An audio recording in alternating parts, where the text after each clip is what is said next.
Órale, órale, órale. Pónganse cómodos, agarren sus chelas y prepárense para un viaje más salvaje que un salto de General Lee sobre el río Chatoche. Hoy no vamos a hablar de cualquier carro viejo, no señor. Hoy le vamos a entrar con toda la leyenda naranja que le puso chile a la televisión de los 80s, el mismísimo, el inigualable, el General Lee. Ese Dodge Charger de 69 que le sacaba los trapitos al sol a los patrulleros del alguacil Roscoe P. Coultran y que le robó el corazón a medio mundo. Todos conocemos su color, su bandera controversial y su cuerno que tocaba esa musiquita de Dixie que se nos quedó grabada a fuego. Pero hoy, cuates, les vamos a contar los secretos que se quedaron escondidos entre el polvo de Georgia, la goma quemada y los fierros retorcidos. Los datos más extraños, oscuros y locos que convirtieron a este carro en una leyenda sobre ruedas. Así que agarren su sombrero, que esto se va a poner bueno. Les presentamos los 25 datos más extraños sobre el General Lee. Dato 1.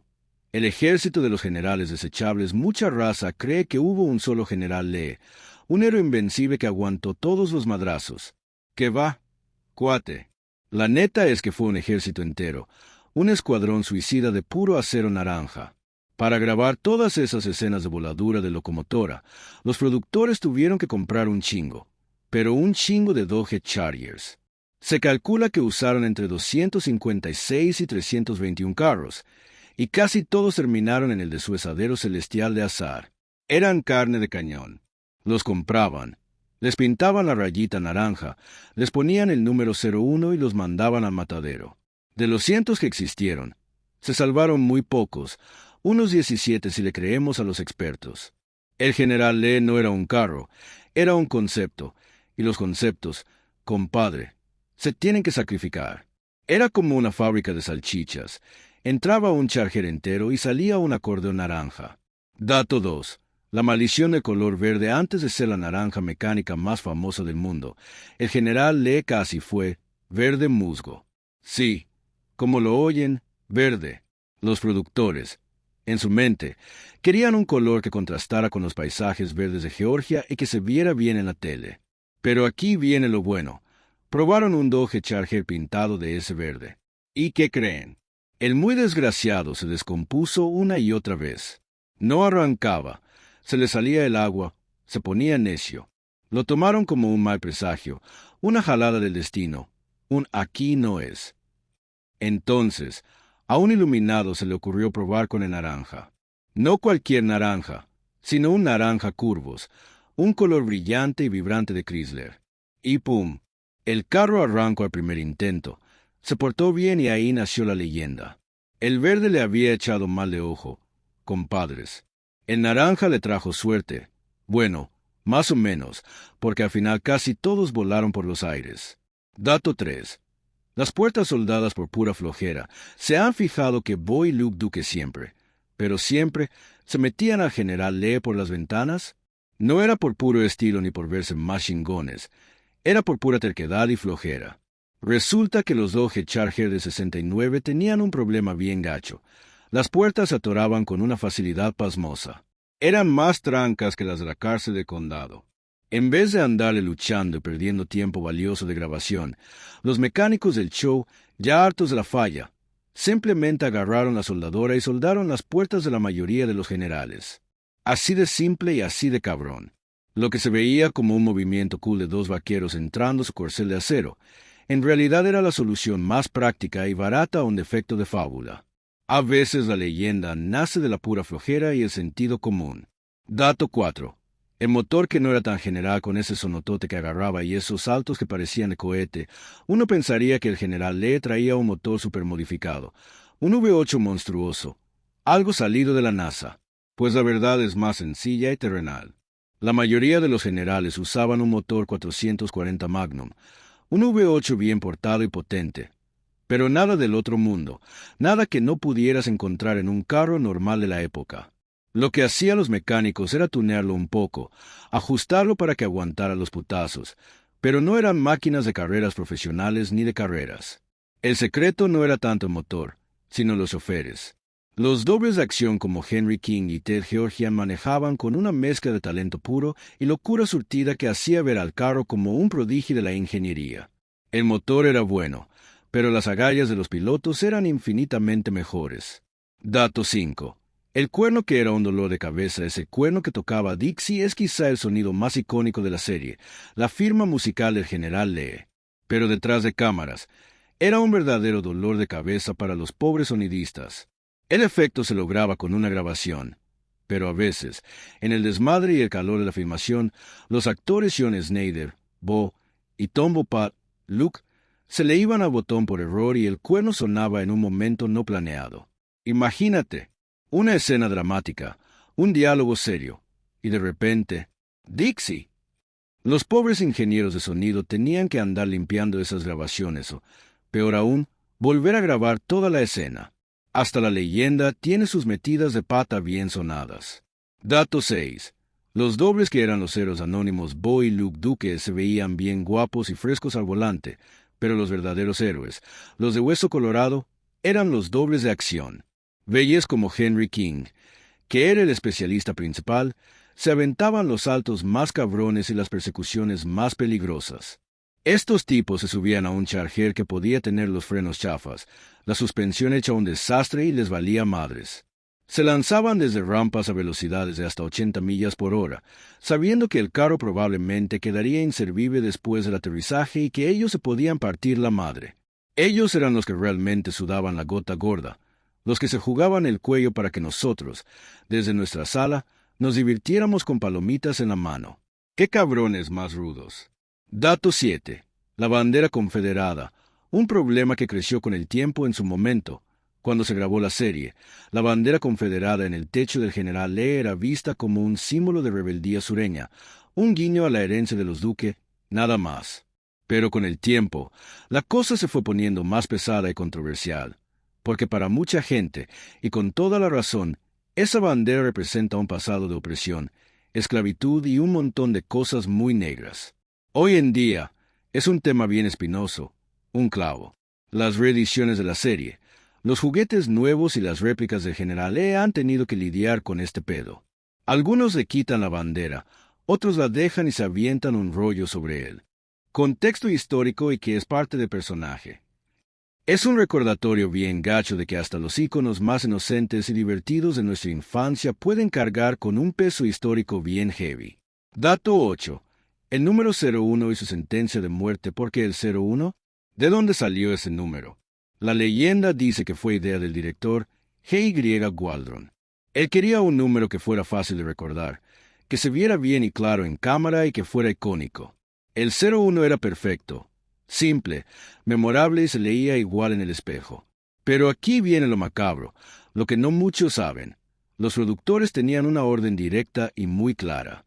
Si un general le sufría un accidente, un salto fallido o un choque, y el número 01 en el techo se dañaba, se rayaba o se ensuciaba mucho de lodo o aceite, el carro era considerado inútil para seguir filmando inmediatamente. Era más barato y rápido destruirlo y usar otro que salía de la línea de producción, que perder tiempo y lana en repararlo, repintarlo y volver a poner el número. Su identidad era, literalmente, su sentencia de muerte. Si perdía su nombre, perdía la vida. Dato 9. El infierno sin aire acondicionado. Imagínense esta escena. Estamos en Georgia, en pleno verano, con un calorón de aquellos y una humedad que te saca agüita hasta las piedras.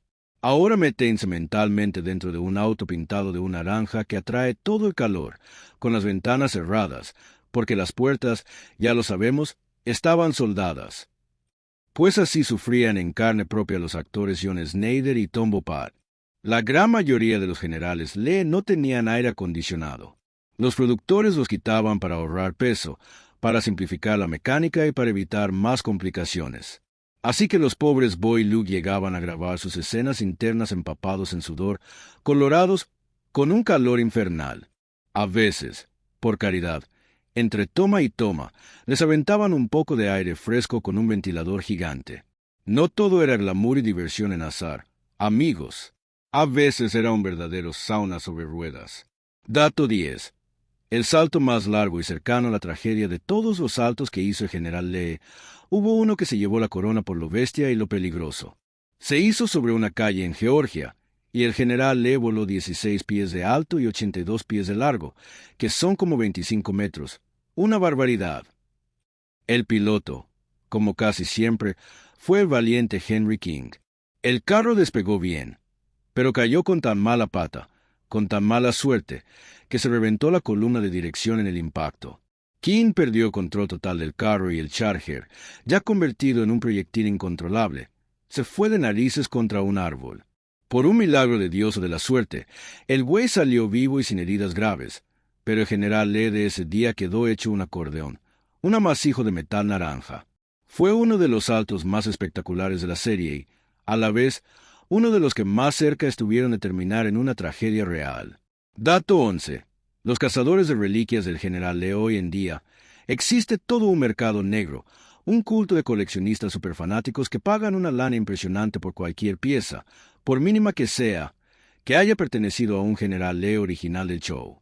Un motor que se sepa que vino de uno de los carros del show, un pedazo de la carrocería con la pintura naranja original, un volante, un asiento, un espejo, todo se cotiza a precios de oro, como reliquias sagradas. Hay gente que se dedica a rastrear los VIN, los números de serie, de los Charger que se usaron, a localizar los deshuesaderos donde terminaron sus restos y a rescatar cualquier tornillo que tenga un poco de ese naranja curvos. Para ellos, es como encontrar un pedazo de la Santa Cruz, un tesoro de un valor incalculable. Dato 12. El stuntman que se quedó sordo del susto, otro de los valientes dobles, Ted Georgian, casi termina su carrera y su salud en un episodio de lo más normalito. Durante un salto, la explosión de uno de los cilindros de nitrógeno que usaban para impulsar el carro y hacerlo volar más fue tan fuerte y tan cerca de su cabeza que le reventó los tímpanos al pobre. El güey quedó sordo temporalmente y con un zumbido en los oídos que duró semanas, un tinnitus de aquellos. Cada vez que vean un salto con explosiones en la serie, recuerden que esos efectos especiales, hechos con poca tecnología y mucha audacia, podían dejar lisiado a un hombre de verdad. No todo era fiesta. Dato 13. El general Lee que se encontró con un ovni en un episodio bien loco, de los últimos, de la 7ª temporada, Bo y Luke se topan con ¿un ovni? Sí, como lo oyen, una nave extraterrestre.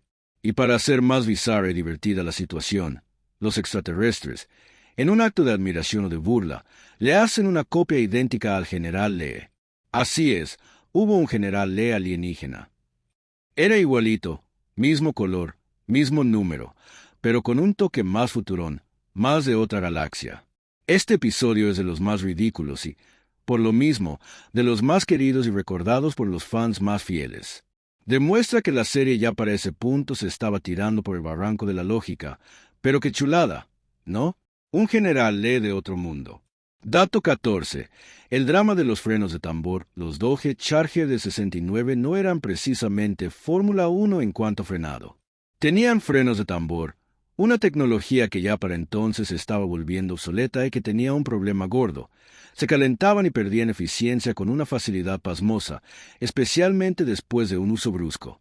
Para las secuencias de persecución largas, los conductores tenían que bombear los frenos constantemente para mantener la presión y que no desapareciera. A veces, después de un salto particularmente rudo, los frenos simplemente no funcionaban y el conductor tenía que guiar el carro inercia abajo, rezando, hasta que se parara por pura fricción o hasta que encontrara algo suave contra que estrellarse, como un arbusto. Manejar el general Lee era un acto de fe constante. Un en tus manos, Señor, a toda velocidad. Dato 15. El último salto del último general sobreviviente cuando la serie terminó en 1985, después de tantas temporadas de puro desmadre. Aún quedaban algunos generales Lee en buen estado, los más fuertes, los que habían tenido suerte. Para el episodio final, los productores decidieron darle un retiro honorable al último carro que quedaba completamente funcional.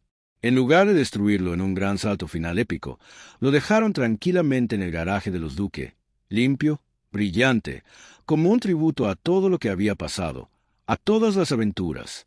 Fue un final emotivo, melancólico y poco común, pues la gran mayoría de sus hermanos habían terminado como montones de chatarra en algún lote olvidado. Ese último general se salvó de la masacre final, el afortunado. Dato 16. La maldición de la suspensión original, del Dodge Charger no estaba hecha en lo más mínimo para volar. No la diseñaron para eso. Así que cada vez que el general Lee saltaba, la suspensión sufría un golpe bestia de que pocas veces se recuperaba por completo. Los mecánicos de la serie eran como doctores en un campo de batalla. Tenían que estar constantemente soldando, reforzando, cambiando piezas y parcheando. A veces, simplemente ponían la suspensión más barata que encontraban, sabiendo que solo tenía que aguantar un par de tomas, 1 o 2 saltos, antes de que el carro entero fuera directo a la basura. Era un juego de desgaste y reemplazo constante, un úsese y tírese automotriz. Dato 17. El sonido del motor, que era un Frankenstein auditivo, el rugido del general Lee, ese sonido grave y potente que eriza la piel, era una auténtica obra de arte sonora creada en un estudio. Los editores de sonido no se conformaban con grabar el motor real del 440 Magnum. Eso les parecía muy simple.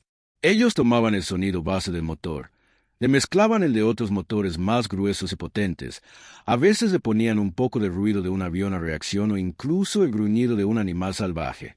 Crearon un rugido único, un Frankenstein auditivo que era mucho más poderoso, más amenazante y más memorable que el sonido real del carro. Era la voz de un dios del asfalto, inventada para imponer respeto. Dato 18. El general Lee, que se quemó hasta los huesos. No todos los generales morían en saltos espectaculares. En una escena, uno de ellos tuvo que ser incendiado a propósito para una toma dramática. El equipo de efectos especiales preparó el carro con líquidos inflamables en puntos estratégicos y lo prendió. Pero calcularon malas cantidades o el viento sopló raro, y el fuego se salió de control rápidamente. El general Lee se quemó mucho más de lo planeado, quedando como un cascarón negro y carbonizado, irreconocible. La toma quedó tan espectacular, tan dramática y tan real, que al final los directores decidieron usarla en el episodio. Pero ese fue otro Charger que, obviamente, no volvió a rodar nunca más. Se sacrificó por una toma memorable. Dato 19. Los actores que casi se accidentaron de verdad, aunque los dobles hacían el trabajo pesado y peligroso. A veces John Snyder y Tom Pat tenían que manejar el general Lee ellos mismos para tomas sencillas, para close-up o para escenas sin mucho riesgo. En una de esas ocasiones, aparentemente sencilla, Snyder perdió control del carro en un camino de terracería resbaloso y el general Lee dio varias vueltas de campana espectaculares antes de parar milagrosamente en un barranco poco profundo. Por suerte, el actor salió sin un rasguño, asustado pero vivo. El susto, sin embargo, quedó marcado a fuego en la memoria de todos. Era un recordatorio de que, aunque fuera ficción y diversión, el peligro era bien real y acechaba en cada curva. Dato 20. El legado que se niega a morir hoy en día, décadas después, el general Lee es mucho más que un simple auto de una serie vieja. Es un símbolo de rebeldía, de diversión sin complicaciones, de amistad y de una televisión que no se tomaba tan en serio a sí misma. A pesar de las controversias con la bandera, su imagen sigue vendiendo un chingo de camisetas, modelos a escala, pósters y sus episodios se siguen viendo en streaming por nuevas generaciones. Es un pedazo de la cultura pop que se niega a ser olvidado, que se rehúsa a pasar de moda. Cada vez que alguien pinta un Charger de naranja y le pone el 01, está manteniendo viva la leyenda de Bo, Luke, Daisy, el tío Jesse y ese carro saltarín que le mostró al mundo que a veces la mejor manera de resolver un problema es volando por encima de él, con estilo y con un buen cuerno de fondo. Dato 21. El secreto del naranja curvos, el famoso color naranja curvos, no era un color cualquiera de auto. En realidad, era un tono especial que Chrysler usaba para resaltar las curvas y líneas de sus carros en los shows de exhibición. Era un color que gritaba. La producción eligió no solo por la suerte que les dio, sino porque en las cámaras de la época, que no eran tan buenas como las de ahora, este naranja brillante se veía increíblemente bien y no se perdía en el paisaje. Era el color perfecto para la televisión, un personaje en sí mismo. Dato 22. El problema del tanque de gasolina para hacer esos saltos largos y espectaculares. Los generales Lee tenían que estar lo más livianos posibles. Una de las cosas que hacían los mecánicos era llenar el tanque de gasolina solo con lo necesario para la toma, a veces con un cuarto de tanque o menos. ¿Por qué? Porque un tanque lleno de gasolina es pesado y, en caso de un accidente, es un riesgo enorme de explosión. Menos peso significaba más distancia de vuelo y menos peligro de un incendio catastrófico. Cada salto era un cálculo de física y riesgo. Dato 23. Los vidrios falsos en muchas de las tomas donde el general Lee sufría un accidente o un aterrizaje rudo. Los vidrios que se rompían no eran los vidrios reales del auto. Los mecánicos instalaban vidrios de mentira, hechos de azúcar o de un plástico especial que se rompía en 1000 pedazos inofensivos a menor impacto. Esto se hacía por seguridad de los conductores, para evitar que salieran cortados con los 1000 pedazos de vidrio de verdad. Hasta en la destrucción había un protocolo de seguridad. Dato 24. El general Lee cameo en otras series. La leyenda del general Lee es tan grande que ha aparecido en otras series y películas de manera sorpresa. Tuvo cameos en series como The Dukes, la versión animada, y hasta en algunos comerciales. Pero el más curioso fue cuando apareció en un episodio de Los Simpson. En el episodio Radio Bart, un auto muy similar al general Lee, pero llamado Cañonero, hace una aparición. Es un homenaje de una leyenda a otra leyenda, un guiño de los creadores que sabían del impacto cultural del auto naranja. Dato 25. La última palabra de un general. Se dice que del último general Lee que se usó en la serie, antes de guardarlo para siempre, uno de los mecánicos de la serie escribió con un marcador en el interior del parachoque: "Gracias por los viajes". Era un mensaje simple, pero cargado de emoción. Ese auto había sido parte de sus vidas por años. Había sido su compañero de trabajo y ahora se retiraba. Esa anécdota, quizás la más humana de todas, nos recuerda que detrás del mito de la serie motor había personas que le tenían cariño a esa máquina indestructible que, al final, sí tuvo un final feliz. Y así, amigos, con un nudo en la garganta y el sonido de Dixie en nuestros oídos, terminamos este viaje por los 25 datos más extraños del auto más alocado de la televisión. El general Lee no fue uno, sino muchos. No fue perfecto, sino lleno de fallas, pero con pura actitud, corazón y un chingo de suerte, se convirtió en una leyenda que sigue corriendo por la carretera de nuestra memoria. Y ahí sigue, compadre, brincando y tocando el cuerno. Hasta la próxima.